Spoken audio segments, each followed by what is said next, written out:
Hey guys, my name's Rosie and today I'll be showing you my book haul from the month of June.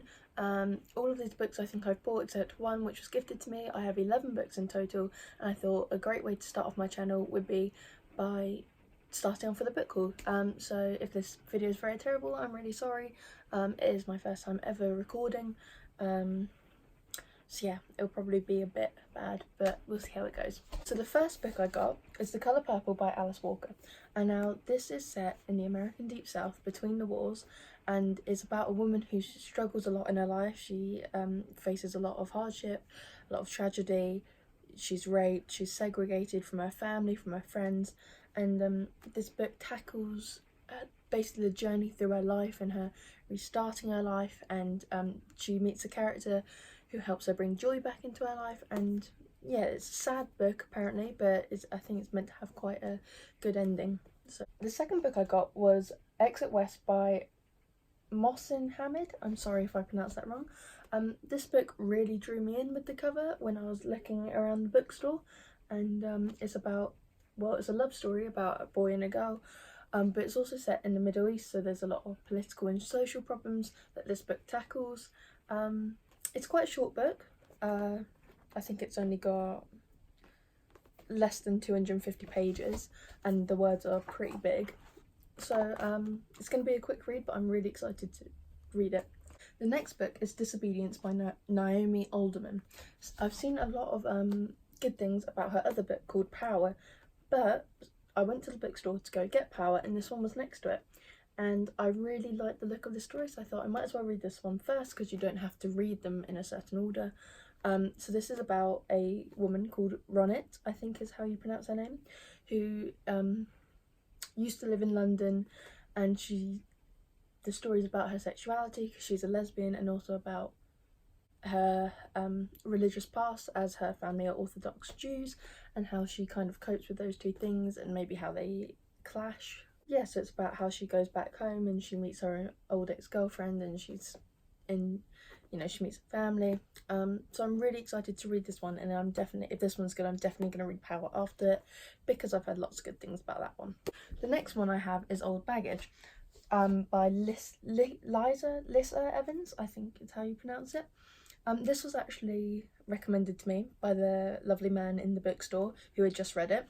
So it's set in the 1920s about a woman named Matilda, who used to be quite a, I think the word they use is militant, militant suffragette, who's jailed. She leads a lot of excitement in her life, fights for a lot of equality, and then as she gets into middle age, she kind of becomes a bit boring, and apparently she gets some kind of idea, and that idea brings excitement back into her life. So really excited for that one. It seems a little bit like The Colour Purple, obviously completely different settings, but the idea of someone's life has come to a halt and then they do something to better it. So the next book I got is Circe by Madeline Miller. So this book is about Greek mythology. It's about a goddess who is born in the temple of Helios, which is the sun god, and for some reason she is cast out by the other gods. She's not very light, and then she turns to mankind for friendship. Whilst turning to mankind, she discovers witchcraft, which brings her into direct conflict with Zeus, and I think it's all about that. And I don't know, I was really I don't read a lot of Greek mythology fantasy books, so I saw this, it caught my eye. I think I'll give it a go. I think I'll like it. So yeah. The next book I have is Frankenstein by Mary Shelley. Now I'm sure I don't need to really give you an overview of this because I'm sure lots of people know what this is.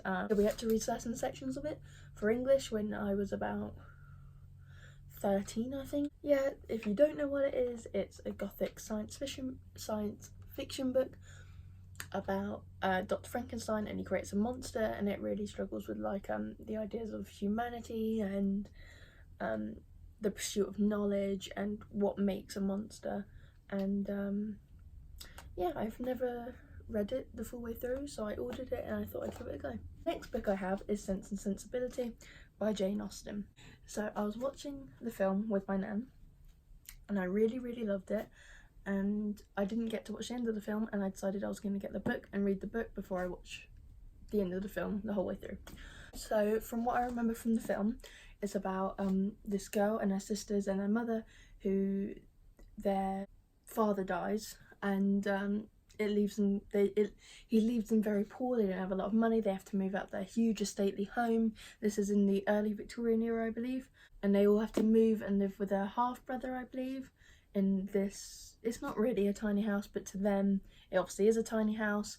And then I think she falls in love with a man, and yeah, this is a really stunning fabric cover that I found in Waterstones.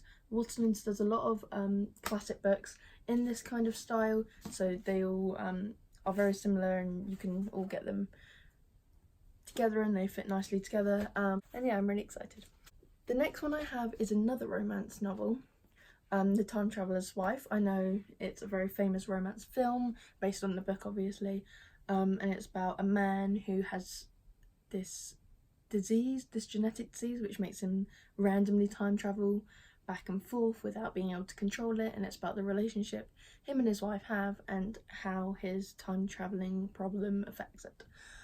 This was recommended to me by a friend who really loves the book and the film. I've never watched the film, so I will read this first and see if I like it, because typical romance novels I don't normally like that much, but I thought I'd give it a go. I forgot to mention that The Time Traveller's Wife is by Audrey Niffenegger. Hope I'm pronouncing that right. The next book is The Handmaid's Tale by Margaret Atwood.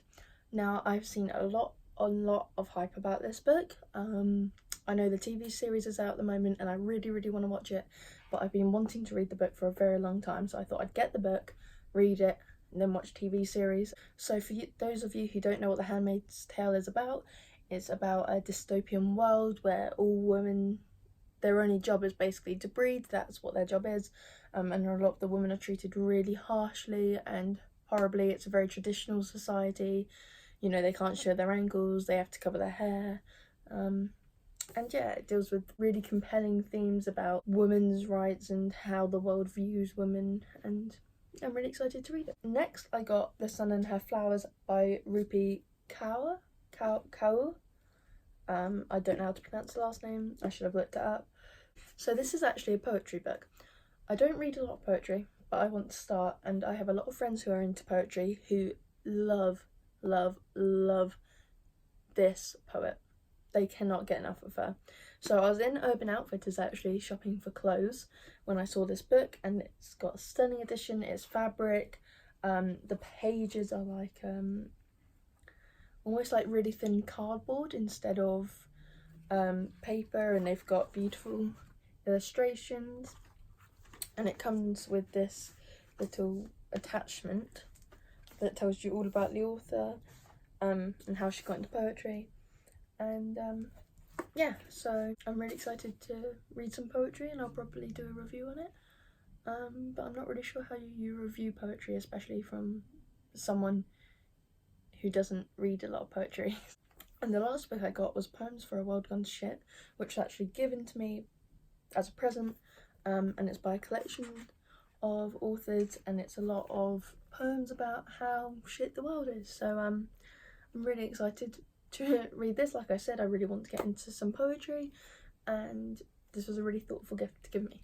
So that's it, that's all 11 books. We've got quite a mixture in there. We got a lot of romance, some dystopian, some sad books, some happy books, some poetry, and yeah, reviews for them all should be up soon.